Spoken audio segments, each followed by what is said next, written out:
Il était presque 10 heures du matin. On avait fait le ménage dans les chambres des maîtres, nettoyé les salles de bain, terminé les préparatifs du déjeuner. À présent, les domestiques de la villa s'accordaient une pause à la cuisine, avec café au lait et légère collation. On était sur le pont depuis 5h30 du matin. « V'là enfin le postalier qui arrive sur son vélo !» annonça Augusta, qui observait l'allée debout à la fenêtre de la cuisine. « Il passe toujours en dernier à la villa, pour pas que les maîtres aient leur courrier avant midi !» grogna Fanny Bronnenmeyer, la cuisinière.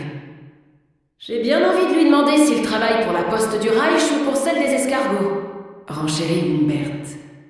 Anna, qui allait poser sur la table la corbeille contenant les petits pains laissés par les maîtres, suspendit son geste.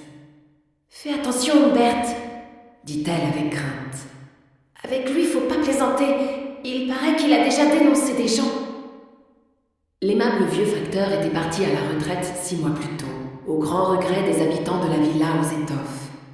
Son successeur n'était pas fait du même bois. Un jeune, pas encore 30 ans, d'une minceur de lévrier, au teint pâle et à l'humeur hargneuse. Et avec ça, il était un fidèle camarade du parti, un national-socialiste de la première heure, ainsi qu'il aimait à s'en vanter. C'était sans doute ce qui lui avait permis d'obtenir cet emploi à la poste du Reich. « Dans le temps, ils auraient jamais pris une andouille pareille !» avait déclaré la Bronnenmeyer. 3 fois la semaine, il nous apporte des lettres qui sont adressées à d'autres. Quant à savoir à qui il remet les nôtres, il n'y a que Dieu qui puisse le dire. Le plus irritant chez le postalier, ainsi qu'il l'avait surnommé, c'était sa façon ostentatoire de faire le salut hitlérien. Chaque fois qu'il pénétrait dans la cour de la villa, il levait le bras droit et beuglait crânement un Heil Hitler qui s'entendait jusque dans la rue Hague. Lorsqu'on ne répondait pas comme il convenait à ce salut imposé par l'État, il pouvait devenir désagréable. L'avant-veille, alors que Anna lui avait lancé en retour un aimable bien le bonjour, il avait rétorqué sur un ton menaçant qu'on mettrait bientôt au pas les récalcitrants. Ce propos était évidemment ridicule, mais il avait produit son effet sur la craintive Anna. « Il est arrivé dans la cour !» annonça Augusta. Anna rajusta son tablier et se disposait à aller ouvrir lorsque Humbert la retint par le bras. « Pas toi !» déclara-t-il sur un ton sans réplique. « Je vais le recevoir comme il le mérite. »« Non, Humbert !» l'implora-t-elle. « Faut pas se disputer avec les gens comme lui. »« Dans ce cas, j'y vais !» intervint Liesel en posant un cosy sur la cafetière. Mais son initiative déplut à Fanny Bronnenmeyer. Liesel était sa protégée et elle lui succéderait très probablement à la cuisine. « Ah, sûrement pas, Liesel !»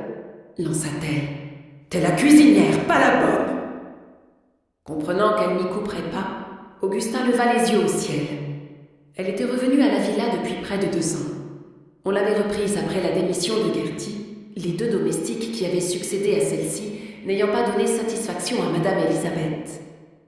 Augusta en était fière et heureuse, et comptait bien conserver cette place jusqu'à la fin de ses jours. « C'est bon, j'y vais, » dit-elle. « À moi, il peut rien me faire. Je vais lui servir gentiment à Heil Hitler, et s'il me demande de lever le bras droit, je lui expliquerai que j'ai une méchante arthrose et que ça m'empêche même de me gratter le nez. » Il fallait se décider, car le facteur s'était mis à actionner énergiquement la sonnette de son vélo. Furieux, Humbert s'était posté à la fenêtre près de Anna pour suivre la scène. Liesel se joignit à eux. Seule Fanny Bronnenmeyer demeura assise. Ce jour-là, ses jambes la faisaient souffrir et la station debout lui était pénible.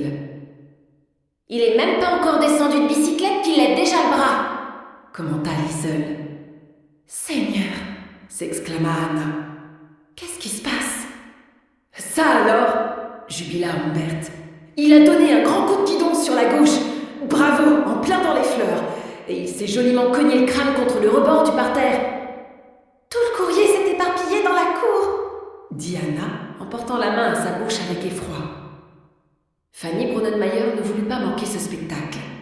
Elle se leva péniblement et s'approcha de la fenêtre. Effectivement, le vélo gisait sur le sol et le postalier était assis à côté, se tenant la tête à 2 mains. Les sacs postaux fixés à l'arrière du vélo s'étaient ouverts dans sa chute et avaient répandu une partie de leur contenu dans la cour. « Jésus-Marie !» entendit-on dire Augusta. « J'espère qu'il n'y a pas de mal !» Le facteur ne daigna pas répondre.